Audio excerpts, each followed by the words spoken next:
আসসালামু আলাইকুম রহমতুল্লাহি ওয়া বারাকাতুহু। সুপ্রিয় দর্শক, আজকে একটি নতুন আমল নিয়ে আপনাদের সামনে উপস্থিত হয়েছি। আজকে আপনাদেরকে জানাবো যে কিভাবে আপনি শত্রুর কবল থেকে বাঁচবেন, কিভাবে আপনি শত্রু দমন করবেন, শত্রুকে আপনার বশ করবেন বা শত্রুর আপনার যে শত্রুতা বন্ধ করবেন বা শত্রুকে আপনি ধ্বংস করবেন।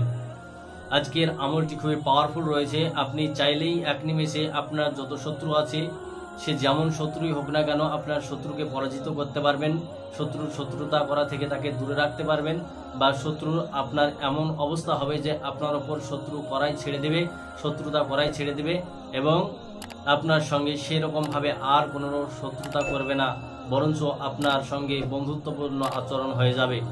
এবং যদি সেটাও না সম্ভব হয়, তাহলে আপনার বন্ধুত্ব না হলেও আপনার ওপর কোনোদিন আর শত্রুতা করবে না, এবং যে আপনার শত্রুতা করতে যাবে তার নিজের ক্ষতি হয়ে যাবে।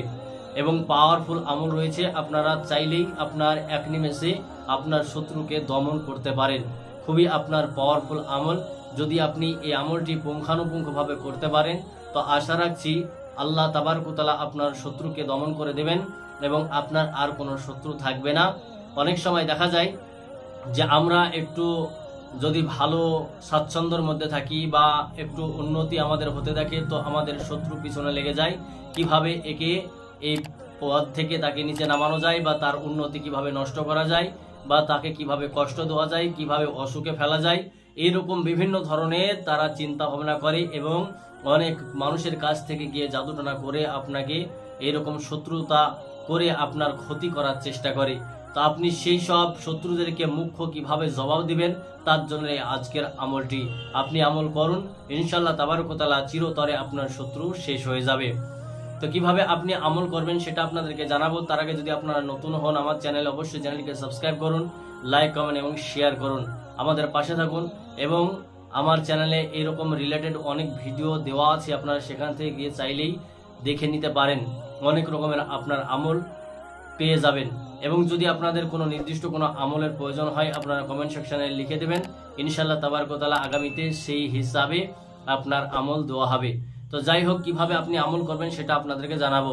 তো আপনাকে করতে হবে কি, দিনের বেলায় আপনি পরেজ করবেন। পরেজ করে আপনি কি করবেন, 5 ওয়াক্ত নামাজ পড়বেন। যদি মুসলমান হন অবশ্যই 5 ওয়াক্ত নামাজটা আদায় করবেন। এবং আদায় করে প্রত্যেক নামাজের, ফরজ নামাজের শেষে আপনি 100 বার করে ইয়া কাহারু পাঠ করবেন। 100 বার করে ইয়া কাহারু আপনি পাঠ করবেন।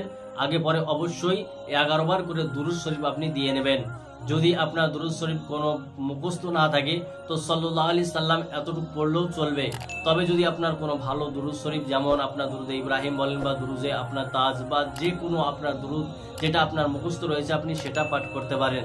তো 11 বার করে দুরূদ শরীফ আগে পরে দিবেন এবং 100 বার করে ইয়া কাহারু আপনি পাঠ করবেন। এইভাবে আপনার 5 ওয়াক্ত নামাজ যখন শেষ হয়ে গেল, ঈশার নামাজটা আপনি আদায় করে ওই রকম ভাবে আপনি কি করবেন যে ইয়া কাহারুটা পাঠ করে নিলেন। এবং যখন একটু গভীর রাত্রি হলো, তখন আপনি উঠে গেলেন। উঠে গিয়ে আপনি 2 রাকাত নামাজ নফল পড়বেন।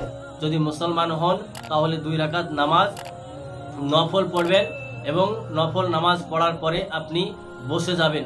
বসে যাওয়ার পর আপনি পাঠ করতে থাকবেন সূরা ফিল।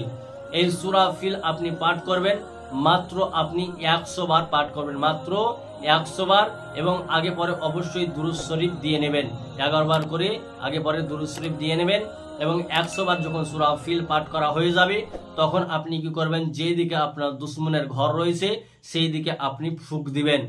বা যদি আপনার দুশমন মালুম না থাকে, বা কোন দুশমন বা তার ঘর কোন দিকে সেটা যদি আপনার জানা না থাকে, তো আপনার শত্রুকে আমি ফুঁক দিছি এরকম ভাবে আপনি হাওয়াতে তাকে ফুঁক দিবেন। বা আপনি এইরকম ভাবে মাত্র 7 বার ফুঁক দিবেন। আর এই প্রত্যেকবার 7 বার ফুঁক দেওয়ার সময় বলবেন যে আমার শত্রুর শত্রুতা শেষ হয়ে যাক, এইরকম বলবেন। আর 7 বার ফুঁক দিবেন। যখন 7 বার ফুঁক দেওয়া হয়ে যাবে, তখন আপনি হাত দুখানা উত্তোলন করে আল্লাহর কাছে আপনি দোয়া চাইবেন যে আল্লাহ, যে আমার শত্রুতা করছে, যে আমার ক্ষতি করতে চাইছে, আল্লাহ তা থেকে আমাকে রেহাই দাও। তারা যেন আমার ক্ষতি না করতে পারে, তাদের শত্রুতা যেন বন্ধ হয়ে যায়। এইরকম ভাবে আল্লাহর কাছে আপনি দোয়া করবেন। দোয়া করে আপনি সেই জায়গা থেকে উঠে চলে আসবেন। এইভাবে আপনি পরপর 3 দিন আমল করবেন, মাত্র 3 দিন আমল করবেন, তো দেখবেন আপনার শত্রু চিরতরে আপনার উপর শত্রুতা করা ছেড়ে দিয়েছে। খুবই আপনার পাওয়ারফুল আমল, আপনারা চাইলে আমল করে আপনার শত্রুকে চিরতরে আপনার শেষ করতে পারবেন। তো অবশ্যই আপনারা এই আমল করুন, এবং যদি আপনার কাছে কোনো মানুষ আসে হেল্পের জন্য, অবশ্যই তাদেরকে সাহায্য করবেন। যদি আপনার পার্শ্ববর্তী কোনো মানুষ এরকম শত্রুতার কবলে থাকে, তাকে অবশ্যই শেয়ার করবেন, যাতে এই আমল করে সে নিজেকে বাঁচিয়ে নিতে পারে। তো অবশ্যই আপনারা আমলটি করবেন এবং আপনাদের নিজেকে বাঁচিয়ে নেবেন। তো যাই হোক, ভিডিওটি ভালো লাগলে লাইক করবেন এবং শেয়ার করুন। আজকের মতো এখানেই, দেখা হচ্ছে নতুন একটি আমল নিয়ে। আসসালামু আলাইকুম ওয়া রাহমাতুল্লাহি ওয়া বারাকাতুহু।